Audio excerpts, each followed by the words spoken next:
ধর্মগ্রন্থ পড়ছে।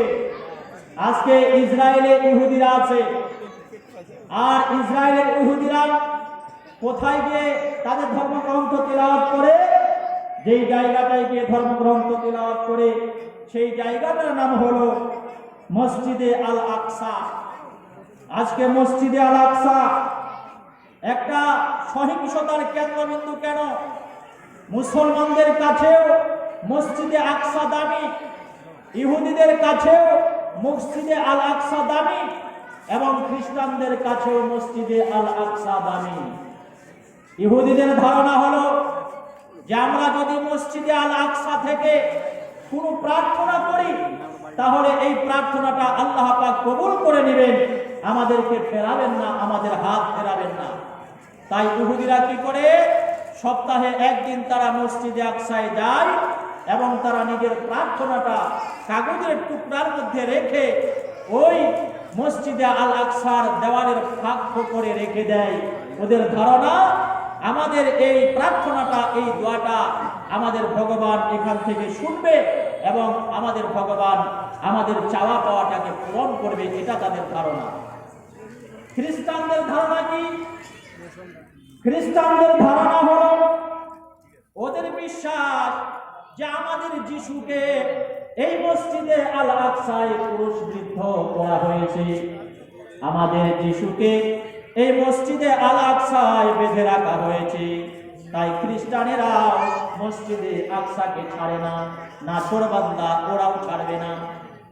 ওরাও সপ্তাহে রবিবারের দিন মসজিদে আকসায় চলে যায় এবং তারা প্রার্থনা করে। খ্রিস্টানদের কাছেও মসজিদে আল আকসা প্রিয়, আর মুসলমানদের কাছেও মসজিদে আল আকসা প্রিয়। এই জন্য দুনিয়ার তিনটা দামি দামি জায়গা মুসলমানদের জন্য। প্রথম নম্বরে হলো কাবা, বাইতুল্লাহ। আল্লাহর নবী বলেছেন, যে ব্যক্তি কাবা বাইতুল্লাহ গিয়ে মসজিদে হারামে গিয়ে যে ব্যক্তি এক রাকাত সালাত আদায় করবে, এক রাকাত নামাজ আদায় করবে, আল্লাহ তাবারক ওয়া তাআলা তাকে 1 লক্ষ রাকাত নামাজ পড়ার সওয়াব দান করে দেবে। সুবহানাল্লাহ, সুবহানাল্লাহ। 2 নম্বরে হলো মসজিদে নববী। আল্লাহর নবী বলেন, যে ব্যক্তি মসজিদে নববীতে যাবে এবং সেখানে গিয়ে 1 রাকাত নামাজ আদায় করবে, আল্লাহ তাবারক ওয়া তাআলা তাকে 50,000 রাকাত নামাজ পড়ার সওয়াব দিয়ে দেবে। সুবহানাল্লাহ, সুবহানাল্লাহ। 3 নাম্বার, যে মসজিদটা নিয়ে আজকে তো ঝগড়া, খ্রিস্টানরাও দাবি করে, ইহুদিরাও দাবি করে, আর মুসলমানদের তো প্রিয় জায়গা, তৃতীয়তম জায়গা, তৃতীয়তম প্রিয় জায়গা, 3 নম্বর পবিত্রতম স্থান মসজিদে আল আকসা। আল্লাহর নবী বলেন, যে ব্যক্তি মসজিদে আকসায় যাবে এবং 1 রাকাত নামাজ পড়বে, আল্লাহ তাবারক ওয়া তাআলা তাকে 25,000 রাকাত নামাজ পড়ার সওয়াব দিবে। সুবহানাল্লাহ, সুবহানাল্লাহ। ভাইরা আমার, বন্ধুরা আমার, মসজিদে আকসা এতই প্রিয় জায়গা। আজকে আমরা যেমন কাবার দিকে মুখ করে নামাজ পড়ি, আল্লাহর নবীর জামানায় এই মসজিদে আকসার দিকে মুখ করে নামাজ পড়া হতো। দুনিয়ার জমিনে যতই পয়গম্বর এসেছেন, যতগুলো নবী রাসূল এসেছেন, সবাই মসজিদে আকসার দিকে মুখ করে নামাজ পড়েছেন। এমনকি আমার আপনার নবী জনাবে মুহাম্মদুর রাসূলুল্লাহ সাল্লাল্লাহু আলাইহি ওয়াসাল্লাম, তিনিও কাবা ওই মসজিদে আকসার দিকে 17 মাস মুখ করে নামাজ পড়েছিলেন। 17 মাস মুখ করে নামাজ পড়েছিলেন মসজিদে আল আকসার দিকে। মক্কায় একটা মসজিদ আছে, মসজিদে কিবলাতাইন, অর্থাৎ 2 কিবলার মসজিদ। আল্লাহ নবী সাল্লাল্লাহু আলাইহি ওয়াসাল্লাম মসজিদে আল আকসার দিকে নামাজ পড়ছিলেন, তখনই ওহী আসে, হে নবী, তুমি আজ থেকে আর মসজিদে আকসার দিকে মুখ করে নামাজ পড়ো না, আজ থেকে কিবলা পরিবর্তন হলো, কাবার দিকে মুখ করে নামাজ পড়ো। এই মসজিদটাকে বলা হয় মসজিদে কিবলাতাইন। তাই দুনিয়ার 3য়তম পবিত্রতম স্থান হলো মসজিদে আকসা। মসজিদে আকসা মুসলমানদের কাছে এতই দামি, এতই দামি যে এটা আমাদের প্রথম কিবলা। সমস্ত নবী রাসূল এই দিকে মুখ করে নামাজ পড়েছিলেন এবং নবীজি সাল্লাল্লাহু আলাইহি সাল্লাম যেদিন মেরাজে গিয়েছিলেন তার যে বোরাকটা ছিল ওই বোরাকে সেখান থেকে চড়ে তিনি আল্লাহর দিদার করেছিলেন। সেখান থেকেই বোরাকে চড়ে লাইটিয়ার, মেলকিও, গ্যালাক্সি, আর্মিপতি, বার্ষিকপতি, মধ্যাকর্ষণ সব কিছু পাড়ি দিয়ে নবী আমার আল্লাহ তাবারক ওয়া তাআলার সান্নিধ্য অর্জন করেছিলেন। বলুন সুবহানাল্লাহ। সেখান থেকেই মেরাজ হয়েছিল। নবীজি সাল্লাল্লাহু আলাইহি সাল্লাম ওই মসজিদের মধ্যে একটা আছে ওয়েস্টার্ন ওয়াল, আপনারা গুগলে সার্চ করে পাবেন, ইউটিউবেও পাবেন। মসজিদে আল আকসার মধ্যে একটা ওয়ালকে বলা হয় ওয়েস্টার্ন ওয়াল। ওখানে অনেক ভবিষ্যৎমুখী আছে। নবীজি সাল্লাল্লাহু আলাইহি সাল্লাম তার যে বোরাক সেখানেই এসেছিল। আল্লাহ তাবারক ওয়া তাআলা এই মসজিদে আকসাকে আবার মুসলমানদের হাতে তুলে দিন। বলুন আল্লাহুম্মা আমিন।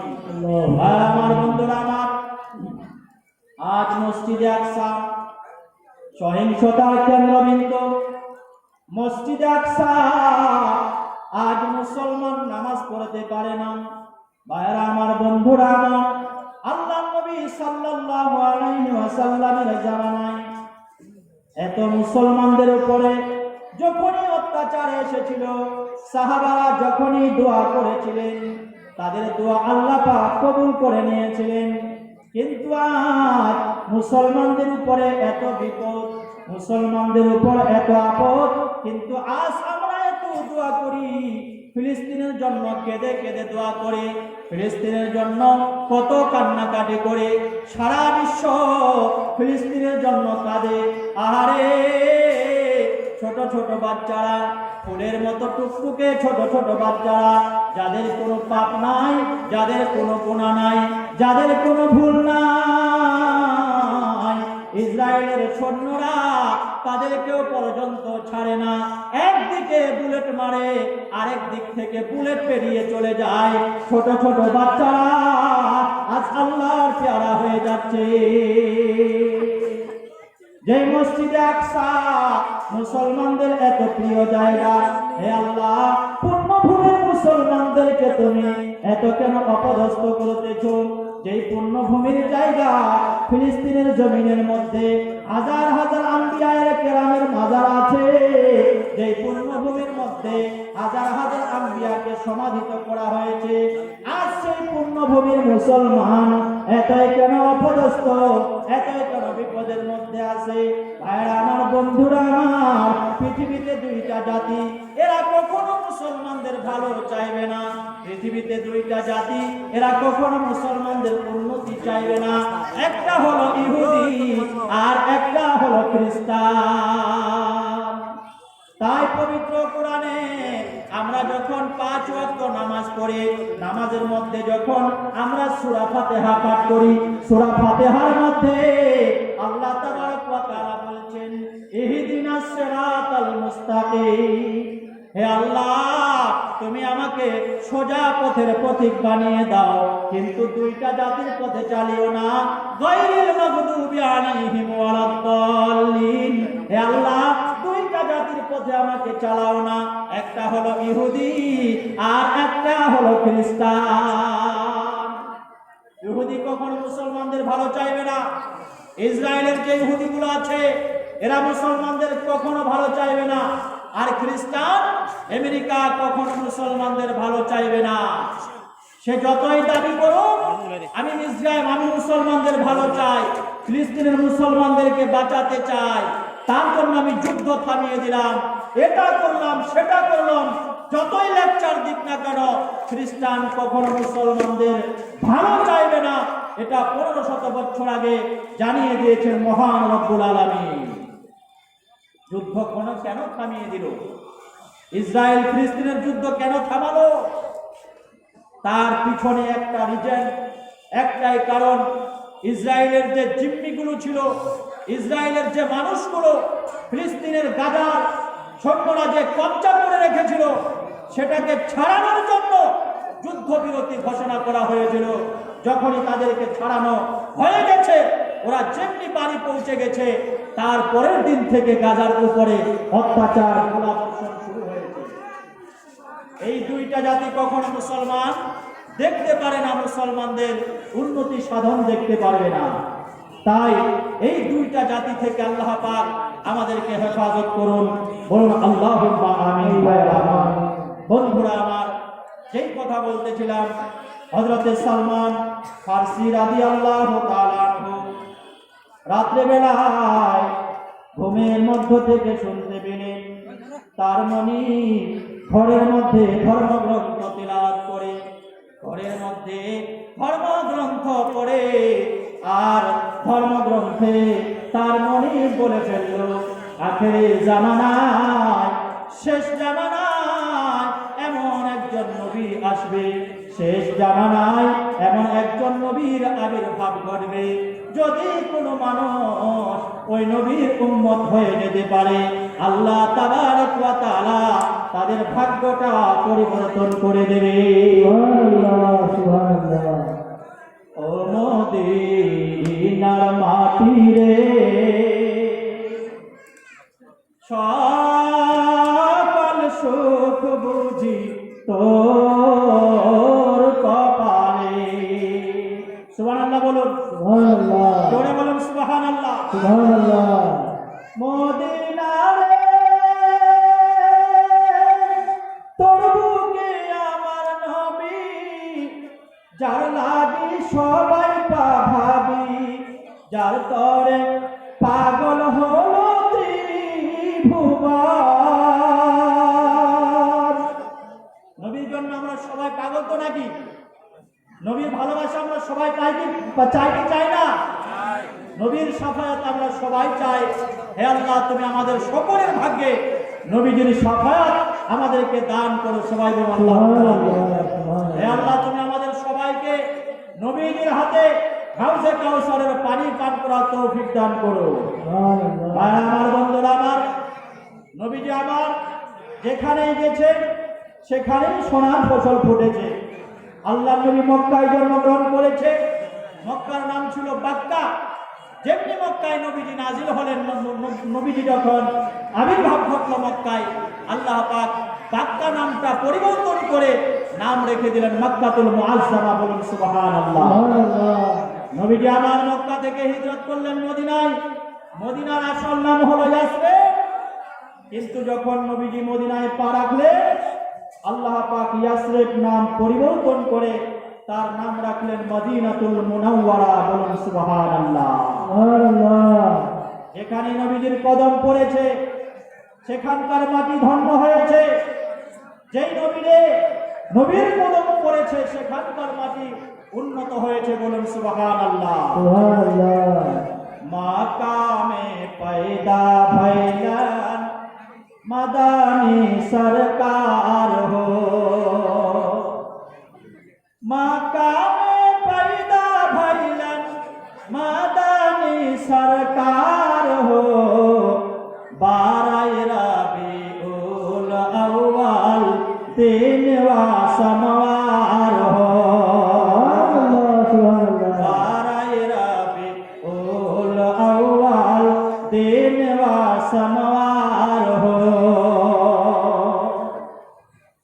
घर घर खुशियाँ बाटल भैया, घर घर खुशियाँ बाटल भैया, नफरत भयल फरार हो, दुखियन गरीबन के दिल में शांति बटल करार हो। আল্লাহ নবী যেমনি মক্কার বুকে পদার্পণ করলেন, যেদিন মক্কার বুকে পা রাখলেন, মক্কার জমিটা ছিল কতই না খারাপ। রাহাজানি চিন্তায় একে অপরকে দেখতে পেত না, মানুষে মানুষে ভাইচারা ছিল না, মানুষে মানুষে মহব্বত ছিল না, প্রেম ছিল না, ভালোবাসা ছিল না। কিন্তু আল্লাহ নবী যেমনি মক্কার বুকে পা রাখলেন, হযরত আব্দুল্লাহ যেমনি বাড়ির দিকে যেতে লাগলেন, যেতে যেতে যেতে যেতে দেখা যায় একই ঘাটে হরিণ পানি পান করে, বাঘও পানি পান করে, ছাগলও পানি পান করে, শিয়ালও পানি পান করে, বাঘ হরিণকে দেখে লাফায় না, হরিণ বাঘকে দেখে পালায় না। অর্থাৎ আল্লাহ পাক যেন বিশ্ববাসীকে বোঝাতে চাইছেন, বিশ্ববাসী রে, আজকে আমার নবী দুনিয়ার জমিনে পা রেখেছেন, আজকের পর থেকে আর কখনো জুলুম অন্যায় অবিচার চলবে না। ওয়ামা আরসালনাকা ইল্লা রাহমাতাল লিল আলামিন, আমি আমার নবীকে দুনিয়ার জমিনে সকল জাতির জন্য রহমত করে পাঠিয়েছি।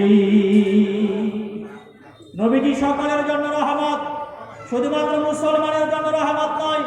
আল্লাহ পাক এখানে বলেনি ওয়ামা আরসালনাকা ইল্লা রাহমাতাল লিল মুসলিমিন, আমি মুসলমানদের জন্য রহমত করে পাঠিয়েছি নবীকে, এমনটা নয়। রাহমাতাল লিল আলামিন, হিন্দুর জন্য নবী রহমত, খ্রিস্টানের জন্য নবী রহমত, পাদ্রীর জন্য নবী রহমত, বৌদ্ধর জন্য নবী রহমত, মুসলমানদের জন্য নবীজি রহমত। তার বাণী সম্প্রীতির বাণী।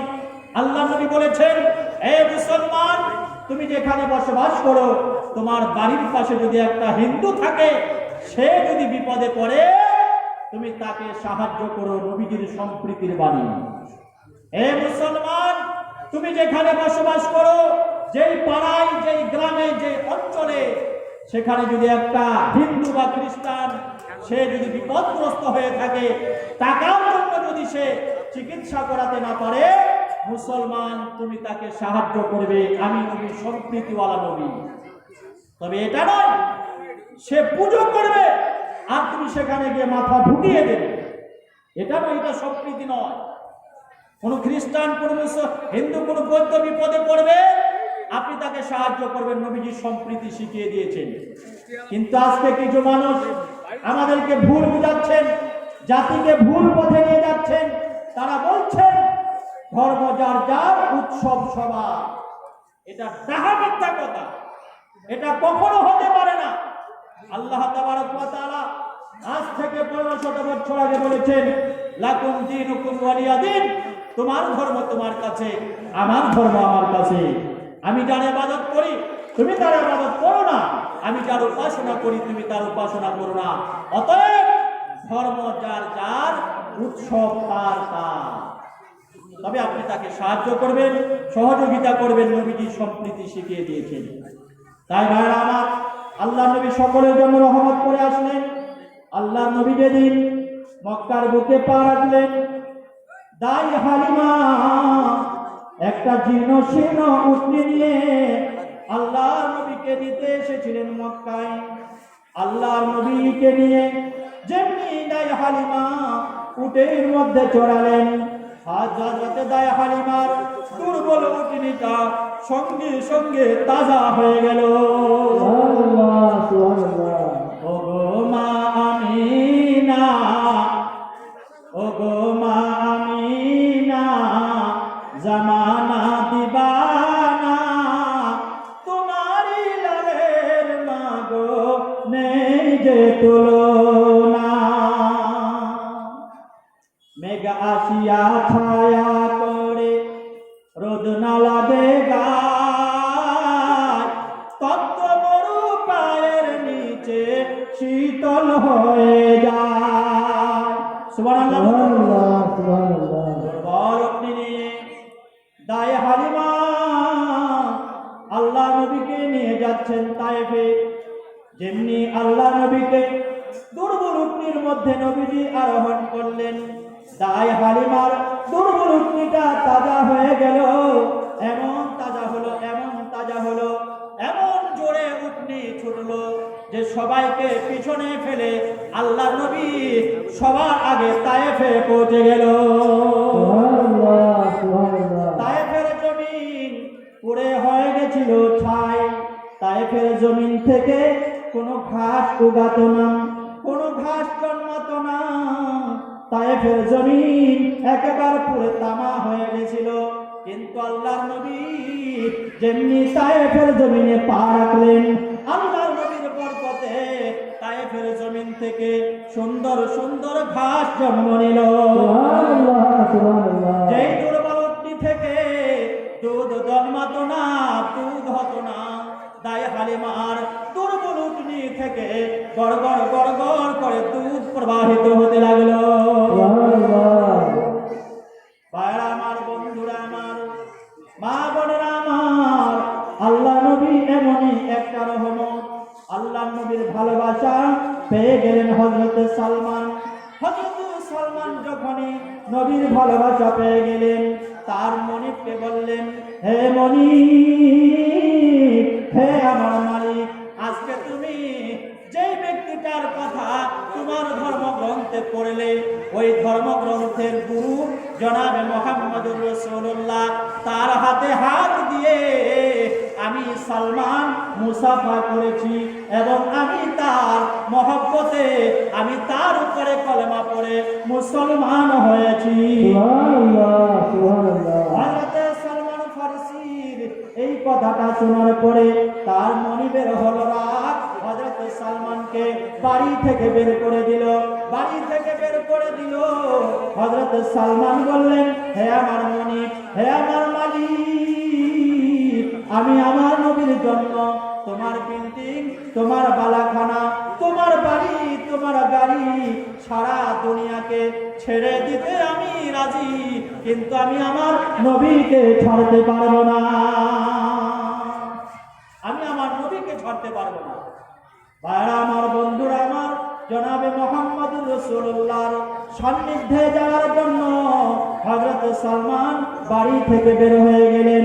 বাড়ি থেকে বের হয়ে চলে যাচ্ছেন আল্লাহর নবীর দরবারে। যেতে যেতে যেতে যেতে ইহুদিরা হযরত সালমানকে গ্রেফতার করে নিল। ইহুদি জাতি যে অসভ্য, ইহুদি জাতি যে খারাপ, এরা যে মুসলমানদের ঘোর দুশমন, এটা আজকে নয়, সেই জামানায় থেকে তার প্রমাণ মিলেছে। সেই জামানা থেকে উদাহরণস্বরূপ রয়েছে। ইহুদিরা কি করলো? হযরত সালমানকে ধরে জেলখানায় বন্দী করে নিল, জেলখানায় রেখে দিল। হযরত সালমান রাদিয়াল্লাহু তাআলা আনহু জেলখানায় থেকে তিনি খাবার চাইলেন, পানীয় জল চাইলেন। ইহুদিরা এত খারাপ, এত পথভ্রষ্ট, এরা এত জালিম, হযরত সালমানকে খাবার দিল না, হযরত সালমানকে রুটি দিল না। হযরত সালমান ফারসি রাদিয়াল্লাহু তাআলা আনহু একদিন রাত্রিবেলায় পিপাসার যন্ত্রণায় তিনি ছটপট ছটপট করতেছিলেন। জেলখানায় মালিকদেরকে বলতেছিলেন, তোমরা আমাকে পানি দাও, আমাকে একটু জল দাও, আমি পানি খেতে চাই, আমি আমার প্রাণটাকে রক্ষা করতে চাই। হযরত সালমানকে বলা হয়েছিল, না, তোমাকে আমরা পানি দেব না, তোমার জীবন রক্ষা করব না, আমরা তোমাকে না খেয়ে জেলখানায় মৃত্যুবরণ করাবো, তোমাকে কোনো খাবারের মধ্যে খাবো না। ভাইরা আমার, বন্ধুরা আমার, এই কথাটা চলে গেল নবীজির দরবারে। এই কথাটা চলে গেল আল্লাহর রাসূলের কানে গিয়ে বলা হলো, ইয়া রাসূলুল্লাহ, ইয়া হাবিবাল্লাহ, যেই সালমান রাদিয়াল্লাহু তাআলা আনহু আপনার দরবারে আসতেন, আপনার সাথে সালাম করতেন, মুসাফা করতেন, আপনার কাছে শিক্ষা নিতেন, সেই সালমান কিন্তু আজকে ইহুদিদের কারাগারে রয়েছে। তাকে খাবার দেওয়া হচ্ছে না, তাকে পানীয় জল দেওয়া হচ্ছে না, তার উপরে বিভিন্ন রকমের অত্যাচার আর অনাচার নেমে এসেছে। হে রাসূল, আপনি যে কোনো মূল্যে হযরত সালমানকে মুক্ত করুন। ভাইরা আমার, বন্ধুরা আমার, আল্লাহর নবী জনাবে মুহাম্মদুর রাসূলুল্লাহ হযরত সালমান ফারসিকে ছুটাবার জন্য, জেলখানা থেকে মুক্তি করবার জন্য আবু বকরকে বললেন, আবু বকর, তুমি যাও যাও ইহুদির কারাগারে যাও। কত টাকা লাগবে, কত পয়সা লাগবে, কত কি লাগবে তুমি বলো, যে কোনো মূল্যে সালমানকে তুমি মুক্ত করে নিয়ে আসলে। হযরত সালমান ফারসির কাছে চলে আসলেন হযরত আবু বকর। আবু বকর এসে বললেন, ও ইহুদি, যারা তোমরা সালমানকে জেলখানায় বন্দী করেছো, কত টাকা লাগবে বলো, কত পয়সা লাগবে বলো, কত কি বিনিময়ে তোমরা সালমানকে ছেড়ে দেবে বলো। সালমানের ব্যাপারে বলা হলো, ও আবু বকর, তুমি চলে যাও, চলে যাও, তোমার হাতে সালমানকে আমরা মুক্ত করব না। আবু বকর চলে আসলেন। এসে বললেন, ইয়া রাসূলুল্লাহ, ইয়া হাবিবাল্লাহ, ইহুদি আমার হাতে সালমানকে দেবে না, অন্য কাউকে পাঠান।